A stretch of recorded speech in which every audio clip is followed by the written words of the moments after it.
From Connecticut. Madam President, I ask that we have order in the Senate.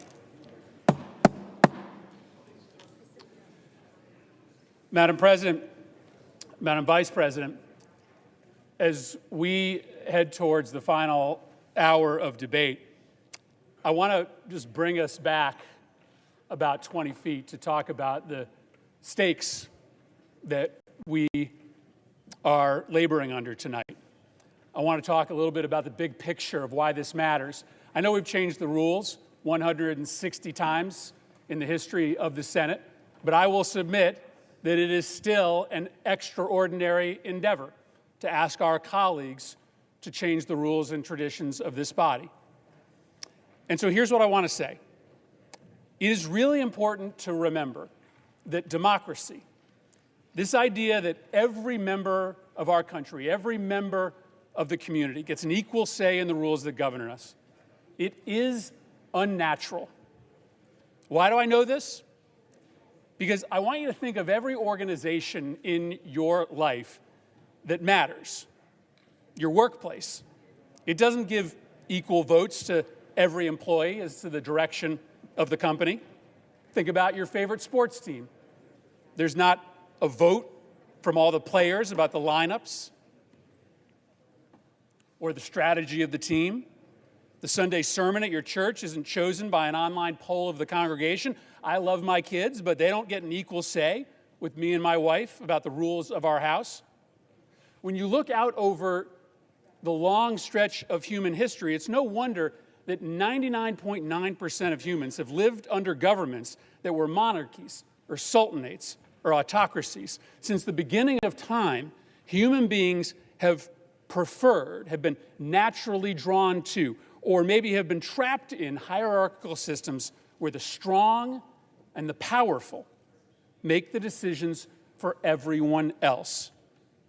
The idea that humans, both the weak and the powerful, the rich and the poor, should decide together, each person having equal weight, the course the Senate will be in order.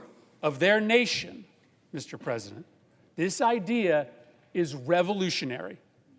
There have been experiments over the course of world history, but no nation has sustained this idea longer than this one. In historical context, our democracy should be perceived as a tiny, fragile port in the middle of a raging storm, and none of us should be surprised that once in a while some Americans, drawn to the old system of control by the strong and powerful, decide that it's time to give up and submit to the battering winds. That's the moment we're in today. Just in the last few days, former President Donald Trump, the leader of the Republican Party and their likely candidate for president in 2024, once again made clear his intent. He said last week, quote, "We have to be a lot sharper the next time when it comes to counting the votes. Sometimes the vote counter is more important than the candidate." The leader of the Republican Party isn't even trying to hide his agenda any longer. State after state is changing the rules of who counts the votes so that only the allies of Donald Trump can decide which votes count and which votes don't. Now, much of the focus today, understandably, has been on these unconscionable rules that limit the ability of poor people or people of color to vote. And it's heinous that a black voter has got to wait in lines that are 2 times or 10 times longer than a white voter.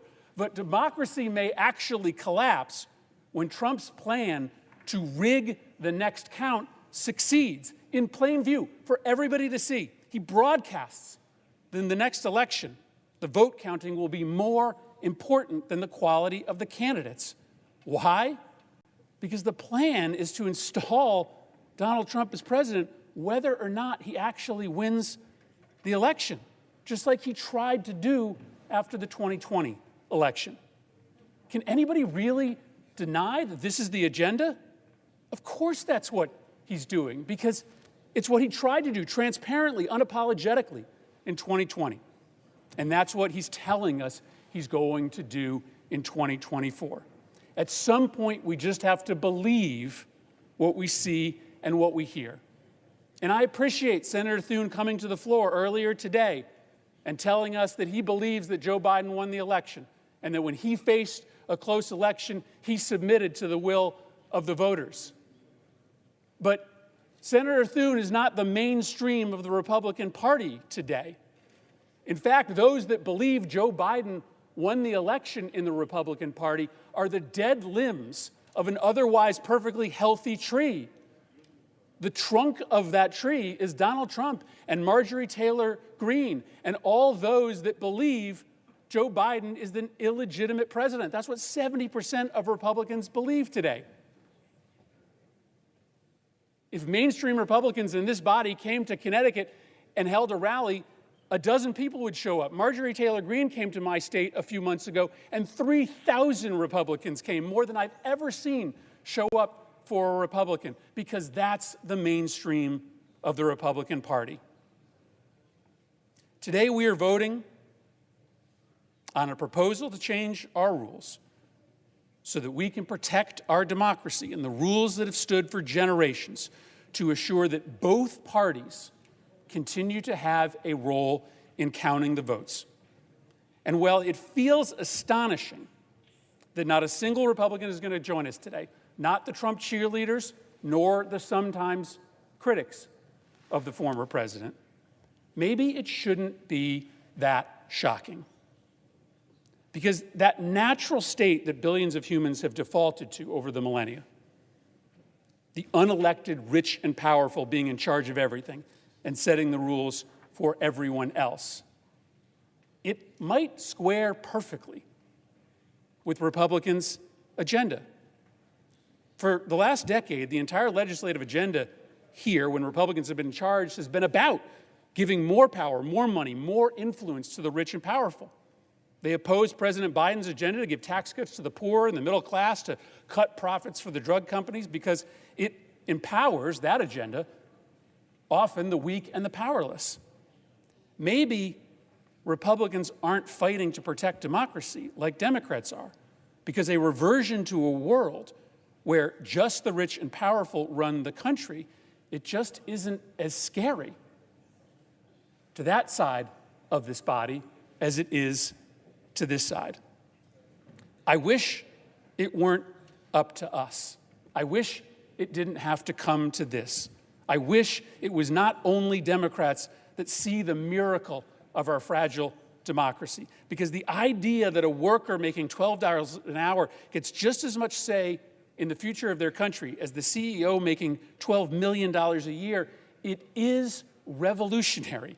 It is unnatural, and it matters more than anything, even the traditions and the rules of the Senate. I yield the floor.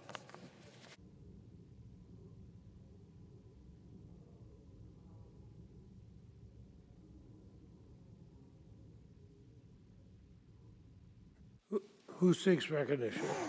Mr. President. Senator from Maine. Mr. President, I came here 9 years ago opposed to modifying the rules about the filibuster. Indeed, I signed a letter a couple of years ago saying the same thing. I understand that it can and probably will boomerang, that an elimination of the filibuster, what is today's annoying obstruction, could be tomorrow's priceless shield. I get that. I understand that it can also be a spur to bipartisanship. We all saw that several years ago on the CARES Act. The Republican leader submitted a bill. It was voted down on a filibuster initially, and then ensued a series of negotiations that improved the bill and made it a bipartisan bill that passed this body unanimously. The problem is, if it's being used as a spur to bipartisan discussions, that works. We saw it work with the CARES Act. But if it's used simply to stop something, in other words, if one side or the other just doesn't want to even talk about the subject, what you're talking about is stone cold obstruction. And that's where we are today.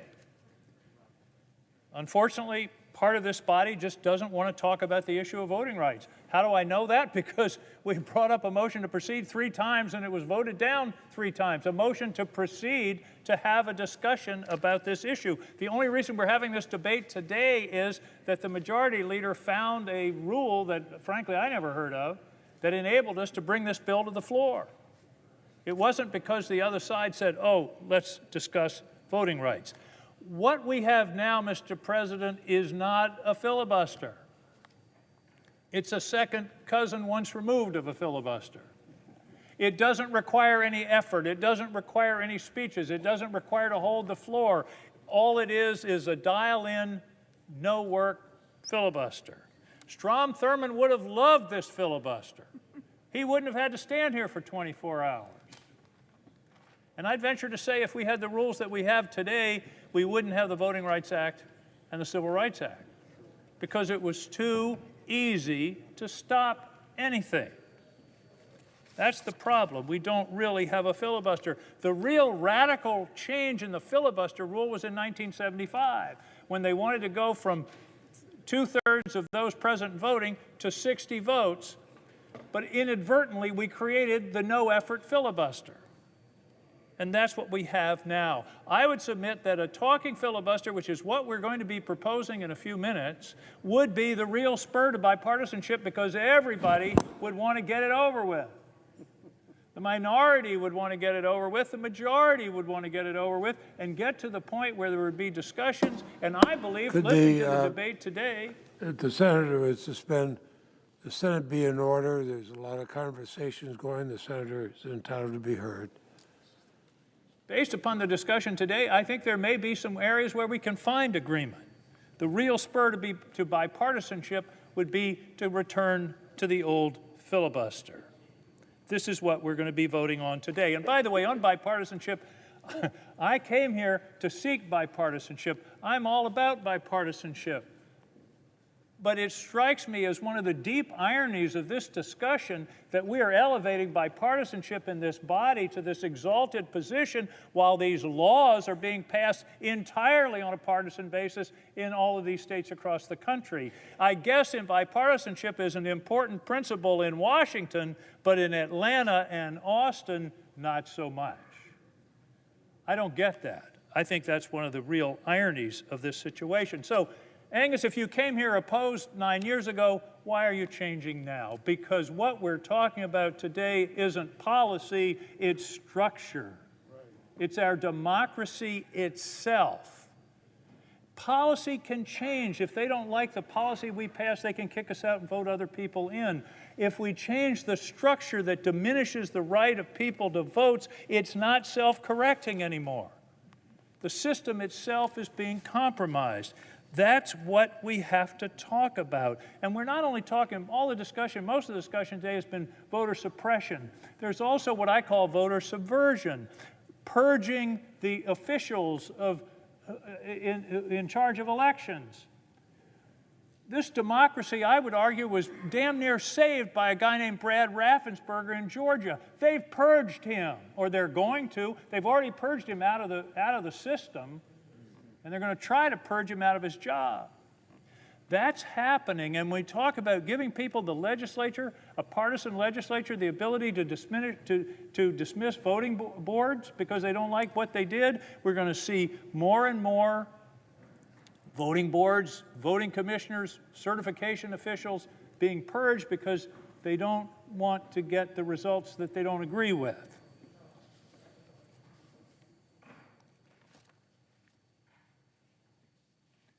The other problem here, Mr. President, that really worries me about our democracy is that the former president's efforts to undermine confidence in our elections have already convinced 2/3 of one of our great political parties that the elections were illegitimate and were rigged.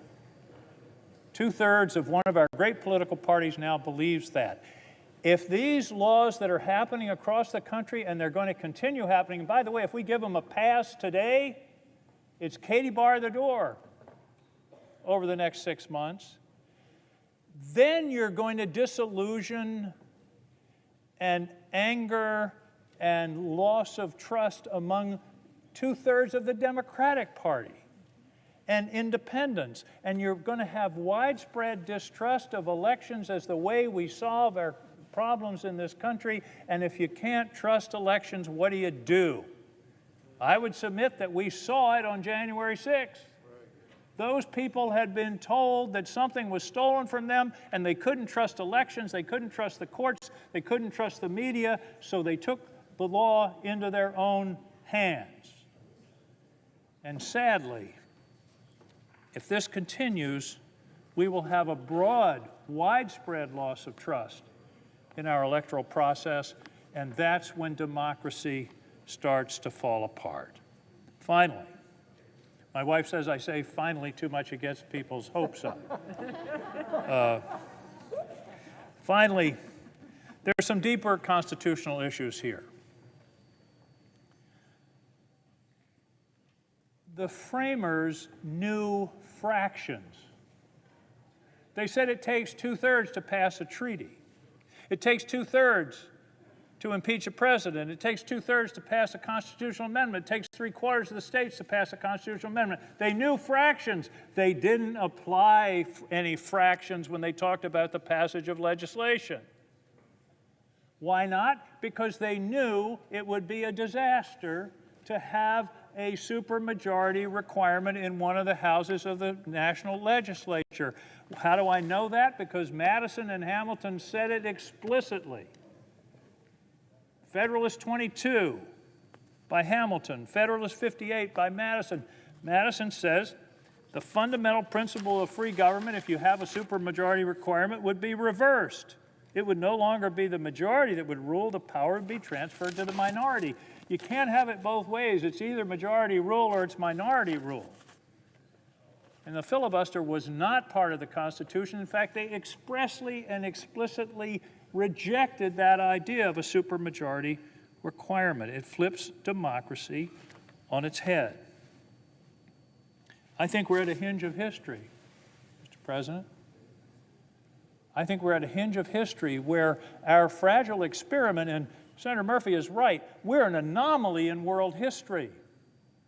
The norm is pharaohs and kings and dictators, and now we call them presidents for life.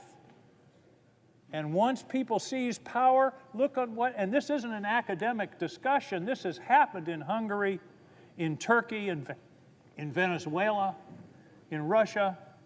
It's happened right in our personal experiences. It can happen here, and it starts with undermining free and fair elections.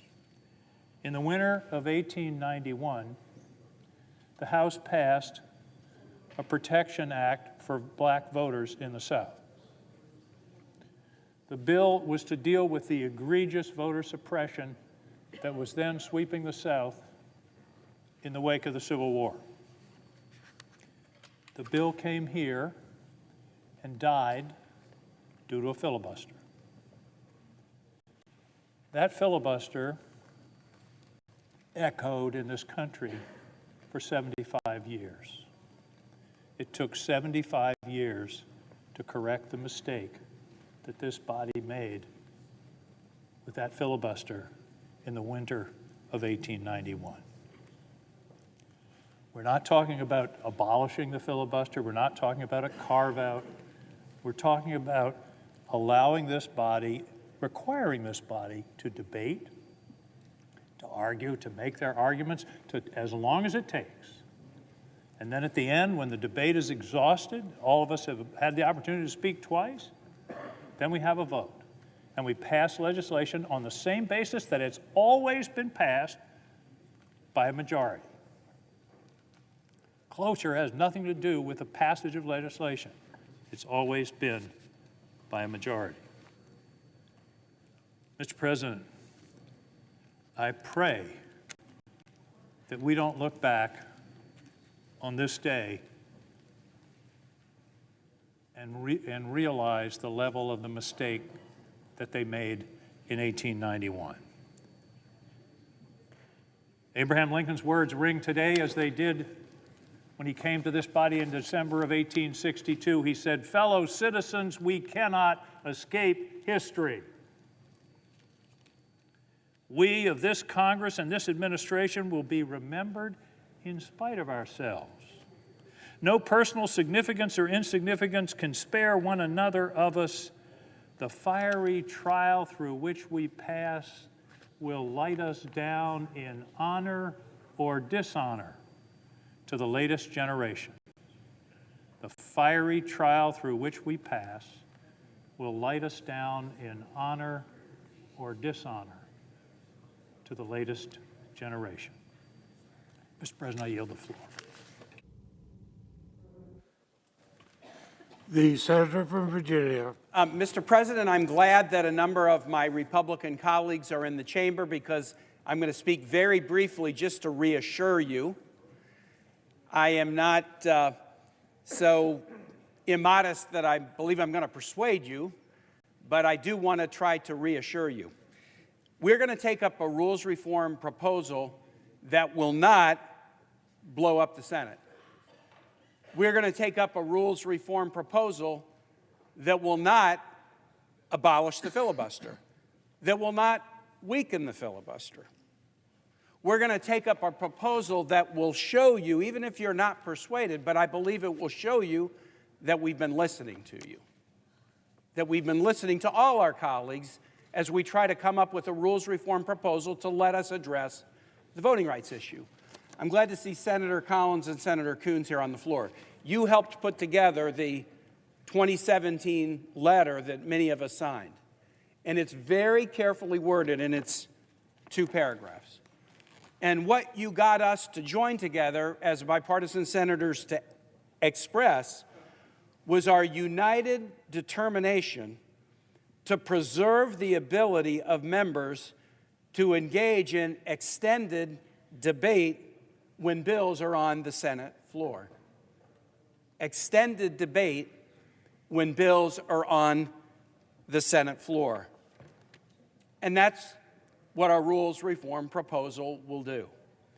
The simplest way to understand it, Senator Merkley is going to go into more detail, is it switches the current secret filibuster into a public filibuster and makes both parties have to work on the floor.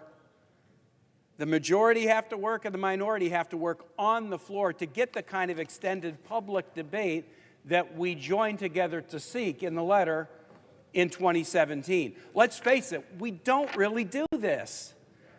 The current rules are an obstacle to extended debate because you just vote down the motion and proceed, and you can't even get on a bill. And then if you do get on a bill, the 60-vote cloture threshold is used with confidence by a filibustering minority that you don't even have to show up to debate because there's an awareness that you can't get 60 votes to terminate debate. So instead of trying to change the rule about terminating debate, which, as my colleague Senator Manchin pointed out, to terminate debate has always required more than a simple majority, we're going to restore actually having debate. And when debate is finished, the rules of this Senate have always been, when debate is finished, even after a long time, passages by simple majority. Our proposal is to restore a talking filibuster that has been the history of this Senate over the vast majority of our history, and to make a simple change to make it public rather than secret so that our colleagues and the American public can understand and then hold us accountable for our actions. With that, Mr. President, I yield the floor. Mr. President. Mr. President. The senator from Maine. Thank you, Mr. President. Mr. President, first let me say that I appreciate the sincerity of the senator from Virginia, my friend Senator King, in his comments about the filibuster. I'm not going to repeat the speech that I gave last week on the vital safeguards that the filibuster provides to the minority party in the United States Senate and why it makes us the greatest deliberative body in the world. Instead, Mr. President, since I've already talked on that issue, I feel compelled to respond to comments that were made by Senator Ossoff, the senator from Georgia, earlier this evening. in which he singled out 4 Republican senators, Senator McConnell, Senator Cornyn, Senator Burr, and myself, and our position on the Voting Rights Act of 1965, a seminal law that was so important in the civil rights movement in guaranteeing the right to vote for all Americans. Well, Mr. President, I was not in the Senate in 1965. I was 13. I'm not sure that the senator from Georgia was even born in 1965, but that is not really my point.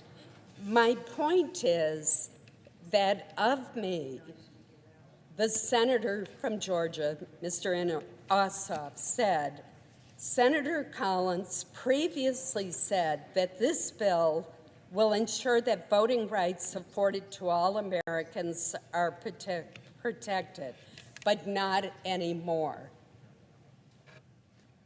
Mr. President, I voted enthusiastically and did say that about the Voting Rights Act reauthorization in 2006. And surely my colleague is not confusing that bill, which was 5 pages long, 5 pages, with the bill that is before the Senate tonight, which is 735 pages long. Surely he is not confusing those 2 bills. If he is, I would like to sit down and talk with him about the enormous differences between the 2 bills. But frankly, the number of pages says it all. I do support the reauthorization of the Voting Rights Act of 1965, and I did so, as did every other senator in 2006. But to equate that to the legislation that is before us now is simply not worthy. And had I been on the floor at that time, I might well have thought of reminding the senator that we have a rule in the Senate, Rule 19, which prohibits impugning the integrity or the motives of other senators. Not just one senator in this case, but 4 senators. So, Mr. President, let there be no mistake about it. I do support the Voting Rights Act of 1965. I supported the Voting Rights Act of 2006, as did every one of my colleagues who were mentioned by Senator Ossoff this evening. And I think it is sad that he implied otherwise about our support for such important civil rights legislation. I yield the floor.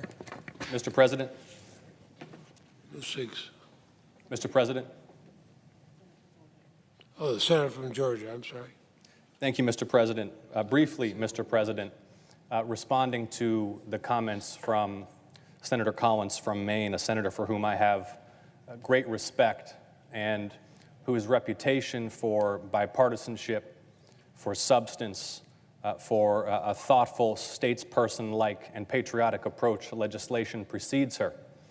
What I was referring to, Senator Collins, was the legislation that the Senate took up earlier this year, which, in response to the Supreme Court's invitation to Congress after the Shelby County v. Holder decision, would have updated the pre-clearance formulas that govern Sections 4 and Sections 5 of the Voting Rights Act of 1965, such that the Department of Justice could continue to carry out its vital work pre-clearing changes to voting procedures in states and jurisdictions that exhibit a history or pattern of voter suppression.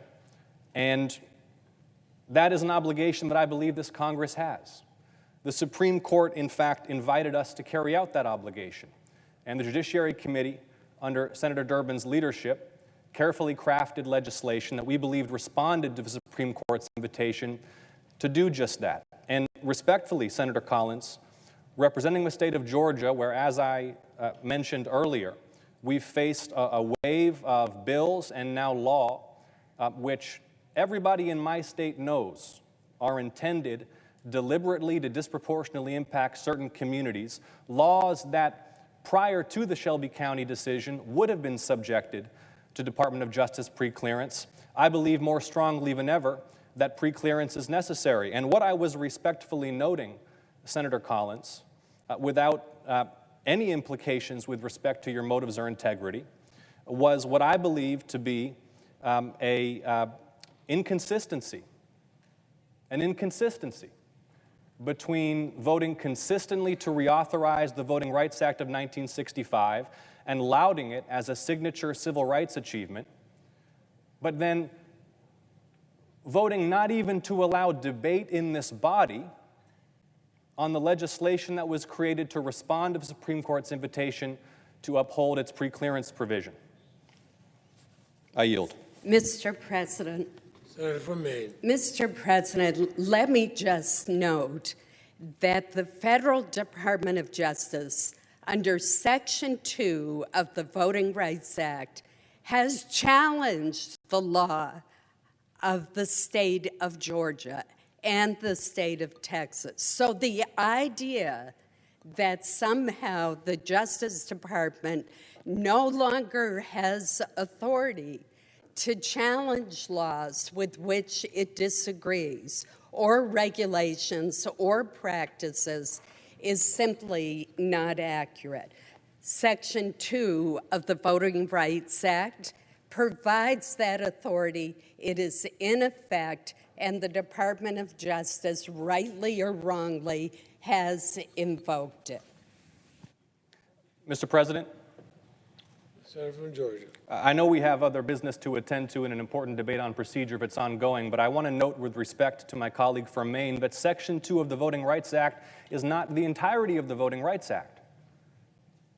Section 4 and Section 5, which provide for the preclearance of changes to voting laws in jurisdictions with a history or pattern of voter suppression, are vital precisely because the post facto litigation that DOJ must embark upon to challenge state policies once they've already been enacted can be far too time-consuming to allow a remedy to emerge in the courts. And this is precisely why Section 4 and Section 5 were enacted at the time, to give the Department of Justice the power it needs to pre-clear these changes in places with a history of segregation and voter suppression. And in my state, despite all of the protestations to the contrary, we are right now witnessing a significant wave of voter suppression policies. The Department of Justice should have the authority to pre-clear those changes to law to ensure they don't disproportionately impact minority communities. So Section 2 of the Voting Rights Act is important. But if Section 4 and Section 5 were also vital when you voted to reauthorize them in 2006, why aren't they vital today? Senator from Maine. I promised my colleagues this will be my last comment. This is entirely different from the debate on a 735-page bill. And I would invite my colleague from Georgia to review exactly what he said earlier this evening. Thank you, and I yield the floor. Mr. President. Senator from Oregon. Mr. President, I compliment my colleagues from Maine and Georgia for engaging in perhaps the most substantive exchange I've ever witnessed in 13 years here in the Senate.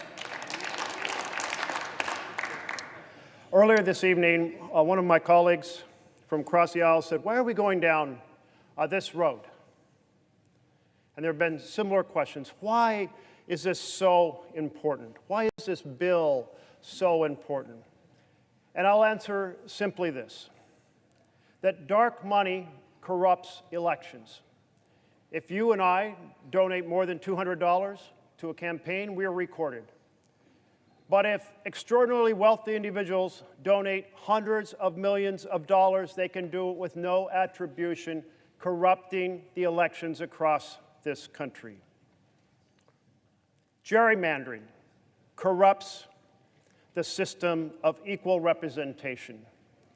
From the earliest debates in this chamber, it was recognized that each of us has a stake in the integrity of the elections in other states so that the people of the United States experience equal representation. We do not have equal representation in the House today, and the gerrymandering going on now will increase that corruption. And third, and most importantly, the power to vote is the most significant right guaranteeing each citizen a voice in the direction of our democracy. It is the soul of what it means to be a democratic republic. And that power to vote is also the most important check in our system of checks and balances. With rigged elections, leaders leaning towards autocracy can keep themselves in power. But with fair elections undergirded by a free press, the people can vote out those autocratic leaders who ignore laws and undermine our institutions. It's the most important check in maintaining the integrity of our beloved republic. Let's go back in time. The rules of the Senate were forged in the Confederation Congress experience. Our founders were engaged during the time they were writing our Constitution in participating in the Confederation Congress that required a vote of 9 out of 13, 2/3 plus a bit, in order to pass any law. And it prevented them from being able to pay the pensions of our veterans. And it prevented them from raising money for Shays' Rebellion. Our founders participating in that process said this supermajority has paralyzed our ability to act. And with that in mind, they wrote our Constitution so that legislation would be passed by simple majority. That at the end of the debate, when all perspectives were duly considered, the perspective favored by the larger number would be accepted rather than the perspective favored by the smaller number. And so our founders, leaving nothing to chance, warned us in their writings, never adopt a supermajority. They said, and I will quote James Madison, that when the general good might require new laws, the principle of free government would be reversed. It would no longer be the majority that would rule, it would be the power transferred to the minority. And he went on to say the result would be particular emergencies to extort unreasonable indulgences. Hamilton said many similar things. If a pertinacious minority can control the opinion of the majority, the result will be tedious delays and continual negotiation and intrigue and contemptible compromises. He noted the supermajority's real operations to embarrass the administration and destroy the energy of government. And anyone who has seen the energy drained out of this chamber by nothing happening, day after day after day, when we have important issues to face, can understand just how right the founders were. So in writing up the guidelines and the vision for the initial Senate, our leaders came up with a Senate code. And that Senate code was hear all perspectives In fact, guaranteeing in Rule 4 of the original rules that every senator will have the right to speak twice to a question. In addition, they put into the rules the previous question, just in case they couldn't get the debate to wrap up so they could get to that all-important vote to determine where the greater number stood. And Thomas Jefferson put into the rule book, the manual for the rules in 1801, no one is to speak impertinently or beside the question, superfluously or tediously. Hear the debate, consider all perspectives, and take the option the greater number favor.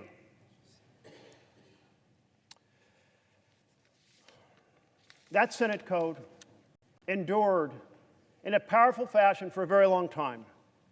In 1806, Aaron Burr was rewriting the rules, and he said, you know, we've never needed to use the previous question rule in the book because we hear everyone, we hear those perspectives, we take a vote, and we go forward, so we don't need the previous question. And it was dropped from the rule book. And when I hear folks say the Senate never had a simple majority to close debate, they had the Senate code, and they had a rule, and then they said, we don't need the rule because we have the Senate code. And that code continued to endure, which the full understanding of the members of this chamber was they had no right to prevent the Senate from getting to a final vote. That code was so powerful that in the mid-1800s, when senators started to speak at length in order to make it very difficult to get to a final vote, the press called it piracy. You may wonder, where did that term filibuster come from? That term is a corruption of the term freebooter, the term for piracy.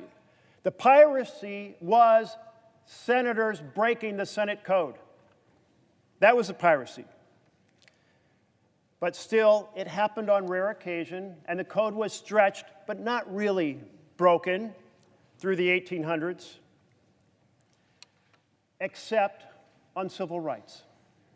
And what happened in our history on civil rights? Well, you had John C. Calhoun leading the nullification movement that said, hey, states don't have to accept any given federal law. They can choose and pick which ones they want. And initially, that nullification movement was in order to block laws that put tariffs on imported products that strengthened the North and cost more funds to the South, increased the prices of goods. But then it turned to the question of protecting slavery. And nullification continued, and even went so far as to say states should have the right to succeed if they don't like those federal laws. And then we had a civil war over that question. And that was the end of nullification. But it was not the end of attack on civil rights. So what did we see after the Civil War? We saw a group of states make it harder for individuals to register to vote. We saw a group of states make it hard for Black Americans to get public accommodations. We saw a group of states make it easier to re-enslave Black Americans under the Black Codes, utilizing the slavery clause of the 13th Amendment. And Congress responded. The House responded. This Senate responded and said, no, we are here to defend the Constitution, that every person is created equal, and every person's rights must be protected. That's what this chamber, the Senate, did. In 1875, the House passed the Civil Rights Act on public accommodations, guaranteeing access to all public accommodations for all Americans. The House voted 152 to 99, and it came to the Senate, and the Senate voted 38-26, simple majority. Although there were senators here who desperately hated public accommodation bills because it would end discrimination in the South, they did not filibuster because the Senate code said after all views are heard, you can hold a simple majority vote. The Senate Code held, but it didn't hold in 1891. In 1890, Henry Cabot Lodge, down the hall in the House, introduced what became known as the Lodge Bill, and it said, in order to protect the foundation of our nation, there can be federal supervision upon request to make sure registration is fair, to make sure the voting process is fair, and to make sure the counting process is fair. And the bill came here to the Senate. And a bipartisan group filibustered that bill of Southern Democrats and Western senators known as the Silver Senators. And they were anxious to get onto a bill about silver coinage, support the silver mining in the West. And that bill was eventually tabled. 1891, the Senate Code was broken on civil rights and continued to be broken through 1965. 1922, the Dyer Anti-Lynching Act. It was filibustered. 1934, the Costigan-Wagner Anti-Lynching Act. It was filibustered. 1942, the anti-poll tax bill that put a price on being able to access the ballot box. It was filibustered. And on and on.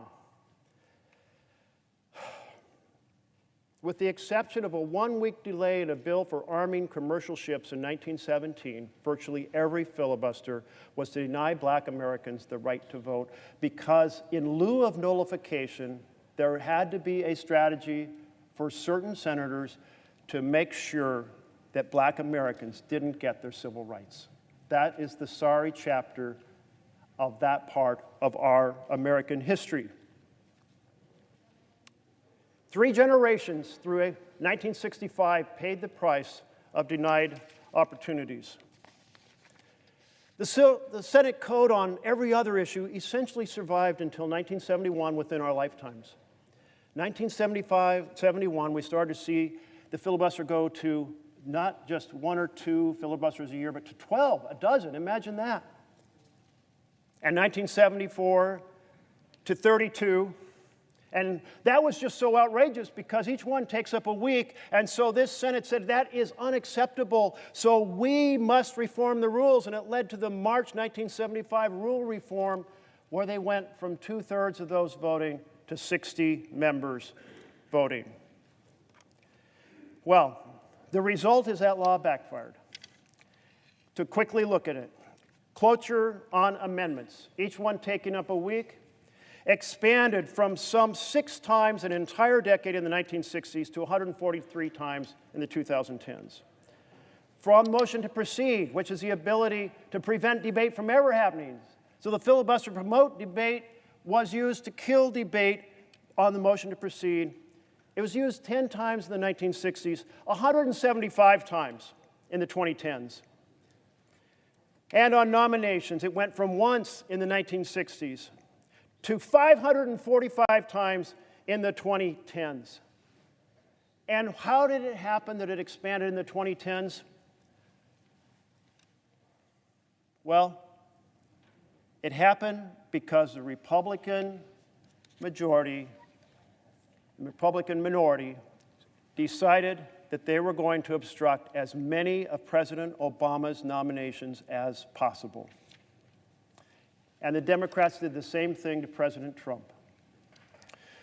Each one of these takes up a week, an intervening day, 30 hours of debate, another hour of debate for every other senator who wants to speak who didn't get to, every single one. So when you have over 100 of these a year, it is impossible to have a Senate that works. The Senate has been broken. And perhaps the top champion of breaking the Senate is a minority leader who has engaged in the tactic of delay and obstruction, arguing he wanted to make sure his top priority was making sure President Obama was never reelected and stopping him from having an agenda and stopping him from putting people into office was the strategy. And Democrats took much the same approach to President Trump. So we have both done it, but the Senate is blowing up now. You know, that original Congress, the Senate, first term, it said there were about 4 cabinet members to confirm, plus ambassadors and some judges. 4. We have over 1,000 positions now. It's completely out of sync. The gears don't match. And every time there's a filibuster in a nomination, it's another week lost. So the Senate is now paralyzed because here is the interesting prospect and the unfortunate reality of 60 votes. The interesting prospect is that a majority of less than 60 has to reach out to the minority to get something done. And that sounds like it's going to increase cooperation and negotiation. But the unfortunate reality in our tribal partisan politics is the minority looks at that and says, if we can hold 41 senators from agreeing to close debate, we can paralyze the majority. That is the overwhelming impact, is paralysis and accentuation of partisanship of our current filibuster. Today's debate, it's not about a filibuster versus no filibuster. It's about fixing a broken Senate. It's about the difference, as my colleague from Virginia has said, from the secret no-show filibuster to the public talking filibuster. Before 1975, people who wanted to extend debate had to actually debate. What a notion, they had to show up. And that is painful and difficult to maintain continuous debate. And so there's an incentive to negotiate. But when there's a no-show, no-effort filibuster, where those who say they want to debate are off on vacation because 60 votes is required with or without them, there's no incentive to negotiate. So if you believe the Senate should be a place that encourages negotiation, we need a public filibuster, not a secret, silent filibuster. If you believe that the public should be able to participate in our process, we need not a secret, silent filibuster, but a public talking filibuster. We're here day after day, week after week. We're debating the issue. We're raising amendments. We're considering amendments. And what is the result? The citizens weigh in. They say, finally, they're considering it. Finally, they're debating it. Finally, they're going to take a vote. Now we can weigh in effectively in this moment. So this is about restoring, reinvigorating debate, restoring the public role, creating an incentive to negotiate, creating incentive for both sides to work to reach an accommodation. Now, my Republican friends have made much today of Democrats signing a letter saying that they are determined to, quote, preserve the ability of members to engage in extended debate. Interesting. Preserve the ability of members to engage in extended debate. The ability to preserve the ability to engage in extended debate means we need the talking public filibuster, not the secret silence filibuster, which requires no debate at all. So to my Republican colleagues who signed this letter, this is your opportunity to do what you said. Vote for the principle that the majority leader is going to be laying out forthwith. So, colleagues, if you believe in the founders' vision of this Senate, of hearing everyone and hearing everyone well, but eventually getting to a final vote, if you believe in the Senate Code, which stood up for so long, not even needing a rule to enforce it, except for civil rights, it held up through 1971. If you want more debate, and you want people who want to debate to have to show up to debate, support the talking filibuster. If you believe there should be an incentive for both the majority and the minority to negotiate, support the talking filibuster. If you believe the public should have the ability to see us debating issues, then support the talking filibuster. And my colleagues have said we must defend the minority leverage. Amen to that. That is why in 2011, I put forward in this chamber the talking filibuster and said we need to defend the minority's right to participate. Today, we have another opportunity to defend the minority's participation, to speak at length for at least twice on any given question on through a complex bill. But that, colleagues, depends upon ending the era of the secret, silent source of partisanship and paralysis that we currently have and replacing it with the talking public filibuster. I encourage you all to stand today for the Senate to work and for the Senate, most importantly, to defend the fundamental rights of every American to access the ballot box. Thank you, Mr. President. Mr. President, if I could just yield for 1 second, sir. The senator from West Virginia. Senator Merkley, was it possible we could enter into a talking filibuster now without a rules change? Couldn't we start a talking filibuster right now without a rules change? To my colleague from West Virginia, the challenge that we have today is that in the course of Senate debate, it is never possible to get to a debate on the final question. And the proposal that the majority leader is putting forward is saying it is time to get to that final debate. And on that final debate, every senator can speak twice. I can tell you, leadership of both sides probably is nervous about the idea of 100 senators speaking twice at length.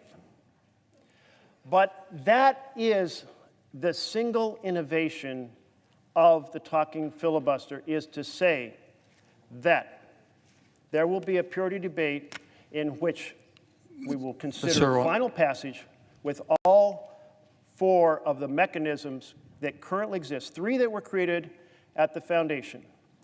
And that is the break and debate, and that is the 2-speech rule, and that is unanimous consent, and the 60 votes that was created in 1975. As I understand the way this rule reads right now, sir, during which all amendments, motions, and points of order are not in order, and any appeal shall be determined without debate. Absolutely. That doesn't allow any amendments whatsoever. And no. the vision of this. That's the way this one, what we're voting on right now. Oh, excuse me, go ahead. I'm saying that's what we're voting on right now. What we're voting on right now is to go to final passage with continuous debate, and the majority leader's team has crafted this to ensure continuous debate. No amendments. No amendments. That would be, had we gotten to the bill and been able to engage. No amendment. Well, we never had amendments on the bill. No amendments, no motions, no points of order. To my colleague from West Virginia, your question is, what are the characteristics that define continuous debate on final passage? And it is defined as without interruptions that take us in other directions than the question of final passage of the bill. Mr. President. The distinguished Republican leader. Well, I think we can all agree on one thing. It's been a long day. Almost everybody's had something to say. And the reason for that is this is an important day in the history of the Senate. It could be argued it's the most important day in the history of the Senate as an institution. This very day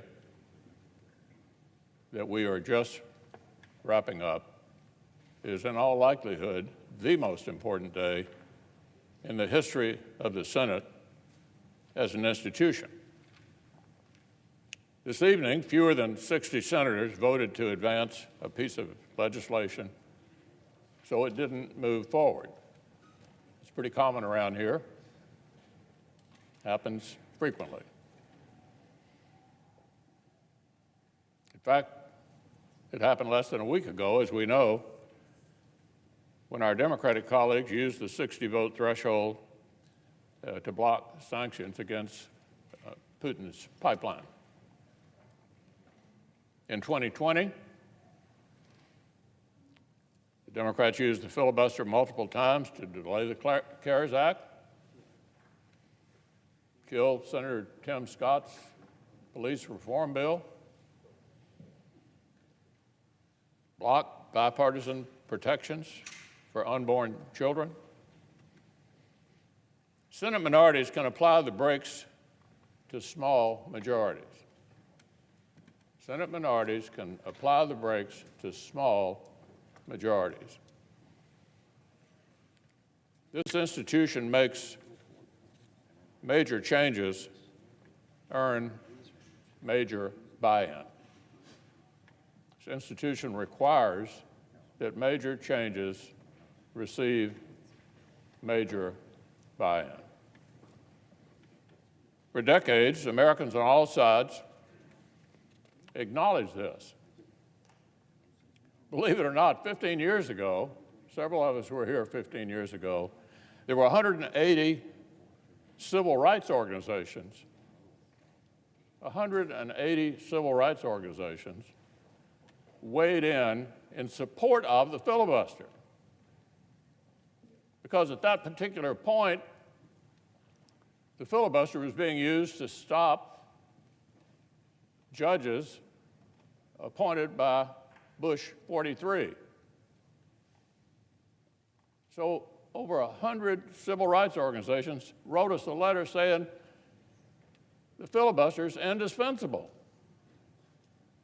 It served their purpose at that particular time. For decades, literally decades, senators on both sides agreed. We've quoted each other back and forth here. Eloquent filibuster defenses from colleagues across the aisle when it benefited them to make those speeches. But colleagues, leaders' true colors are not revealed when long-term principles and short-term power line up together. That's easy. When what you're trying to achieve lines up with the tactics. The measure of a leader is not what he or she chooses, it's what they choose when those two paths diverge, go in a different direction. Now, half of us on this side of the aisle just spent 4 years, 4 years,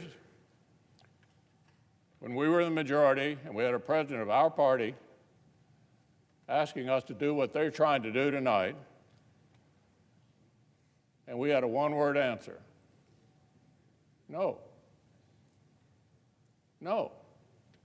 We're not going to fracture the institution to achieve some short-term advantage. And actually, astonishingly enough,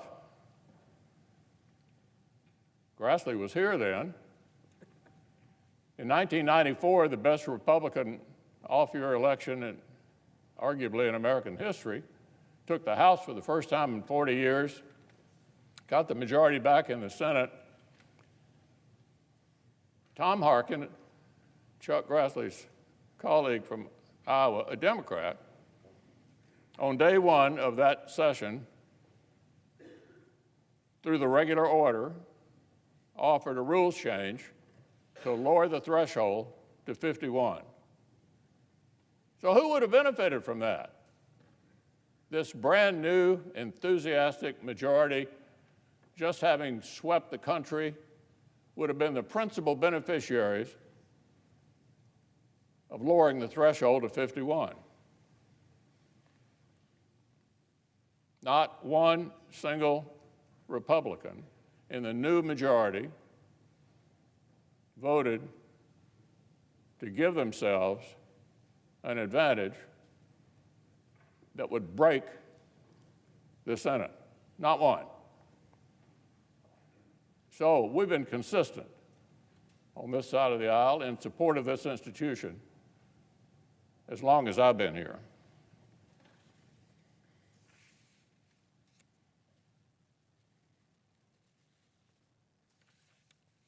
they face the same decision now. They got a choice. They can break the institution to achieve what they want, or defend the institution. And so they pivoted, and that's why so many of them look so foolish, because they've been on the opposite side of this. Not a long time ago, but quite recently. And so they tried to carve out a special category here, that somehow this issue is different from all the other issues and should be treated differently. Well, on the merits, as we've discussed ad nauseum here, this is something they've been trying to do for a long time. The rationale for it has changed periodically, depending upon what seemed to make sense. But doll it up any way you choose to, this is a plot to break the Senate. A plot to break the Senate. Over the issue they've chosen, 0.5% of American people say election law is their most pressing concern. 0.5% of the American people. Actually, Americans, as a number of you have said during the course of this long day, believe voting laws are actually too loose rather than too strict. And as you've said over and over and over again, Georgia's new law is arguably more progressive than New York or Delaware. All of you have said that all day long. And this is the basis upon which the President of the United States calls people like us racist, traitors, over this? Over how many days of early voting you're going to have? Really? This is the basis on which 40-plus Senate Democrats want to not only break their word, but break the Senate. Now, the so-called talking filibuster proposal, smoke and mirrors. Just smoke and mirrors. There's really only one question we're dealing with here, just one, not complicated. Will it take 60 votes to pass massive changes, or a simple majority to ram them through? That's what's at stake here, nothing else. Will slender majorities need to build coalitions across the aisle or not? Will huge chunks of federal law reverse themselves whenever gavels change hands? We've talked about this all day long. That's what this is about. But colleagues, something even more fundamental is at stake tonight. Everyone in this chamber knows that factional fires are burning hot all across our country. As I look around, I don't know if many of us have actually gathered in this chamber since January 6th of last year. We were all in here then. I stood up that day and I said self-government requires shared respect for basic ground rules. I said we couldn't keep drifting into two tribes and delegitimizing the few institutions we still share.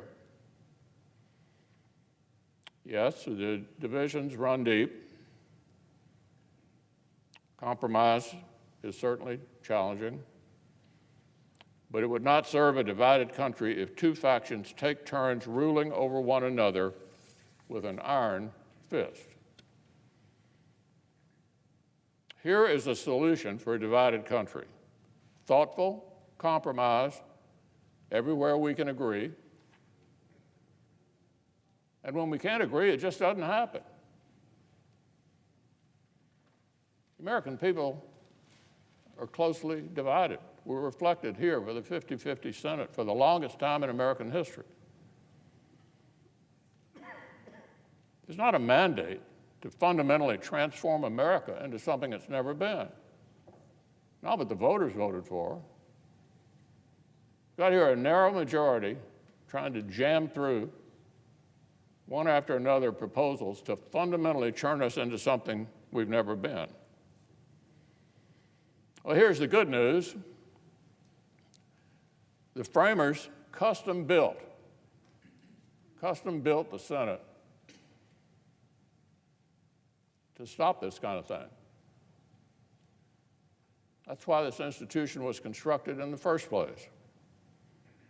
We're sitting in the place designed to stop this kind of thing. And we have an opportunity to do it here tonight. This is the first time in history that a Senate Majority Leader who is supposed to safeguard this institution has convinced nearly all of his party to attack the institution. That hadn't happened before. Tonight, for the first time in history, almost an entire political party will write in permanent ink that they would shatter the soul of the Senate for short-term power. Shatter the soul of the Senate for short-term power.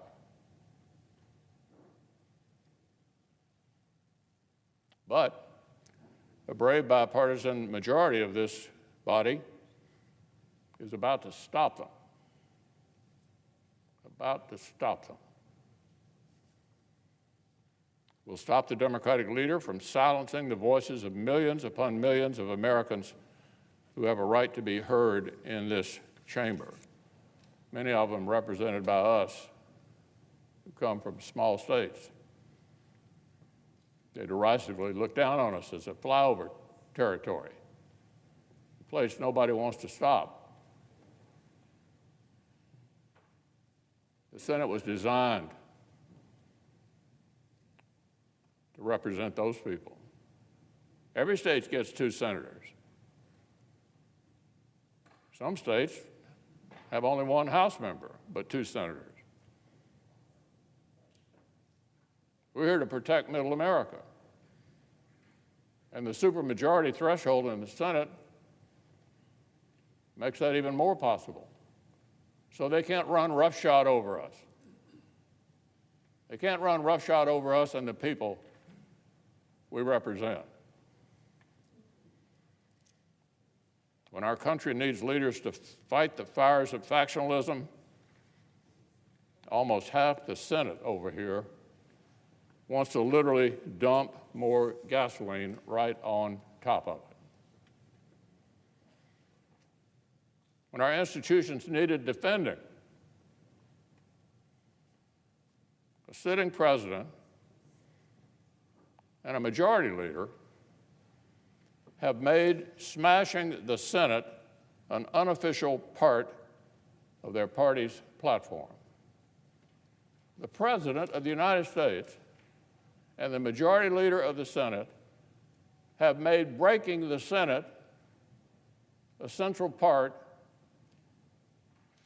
of their plan for America. Thanks to the courageous position of at least a few of their members, they will not succeed. This country will be shielded from their radicalism tonight. And make no mistake about it, this is radicalism designed to fundamentally change America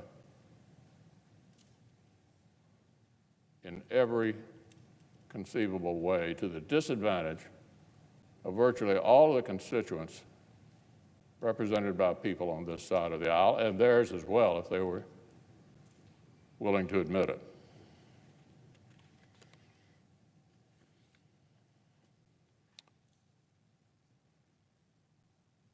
So the Senate will be saved tonight. The Senate will be saved tonight.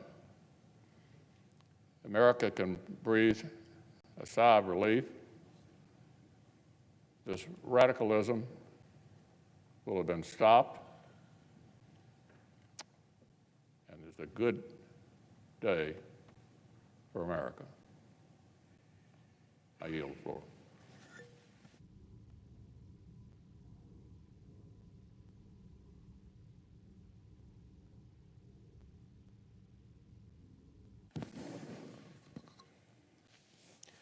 Mr. President. Majority Leader.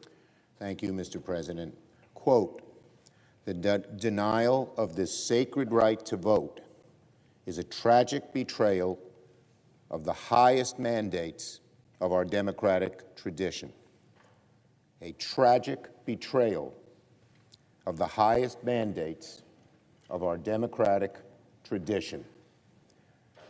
Mr. President, those were the words of Dr. Martin Luther King, Jr. in his speech where he implored the federal government, and especially Congress, to take action on a simple request. Quote, give us the ballot. Today, the American people are saying the same thing. Give us the ballot. Let us not sink into the abyss of voter suppression. Give us the ballot.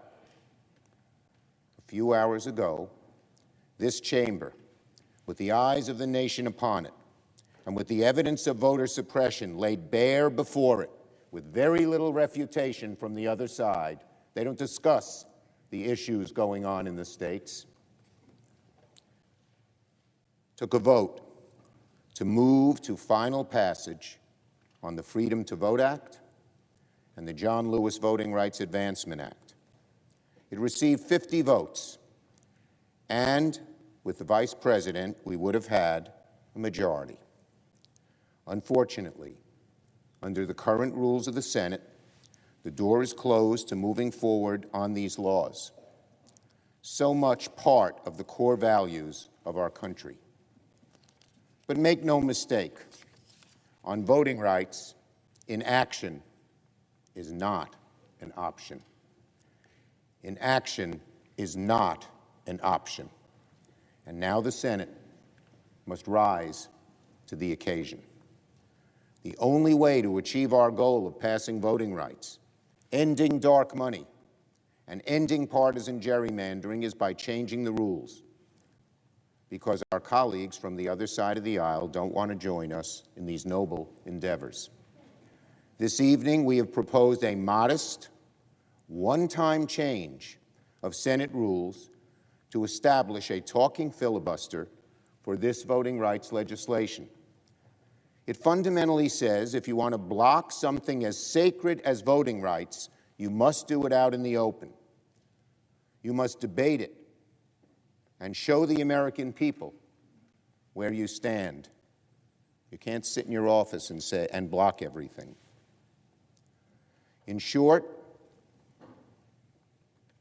every senator will be allowed to speak twice on final passage of voting rights legislation. They can speak as long as they want, days if they can muster it. But all other dilatory tactics, any dilatory amendments, motions, and points of order shall be deemed out of order, and any appeals shall be determined without debate. After each member has had their say, it will be time to vote, and only 50 votes will be required for passage. Mr. President, this is a very simple, limited proposal, and it only applies to the voting right bills before us today. Now look, there is no denying that members of this body have divergent views about whether the filibuster in the 21st century is a good thing or a bad thing. Some have argued that it actually helps bring us together. Something I don't agree with, in which I have not seen evidence, as the eloquent statement by the senator from Oregon we have just seen. But even for those who feel that the filibuster is a good thing and helps bring us together, I would ask this question: isn't protecting voting rights, the most fundamental wellspring of this democracy, more important than a rule in this chamber? Let me say that again. Even if you think the filibuster is a good thing, isn't protecting voting rights and preventing their diminution more important, particularly when this rule was not always in existence and was not envisioned by the founders? That is the key question we should each ask ourselves.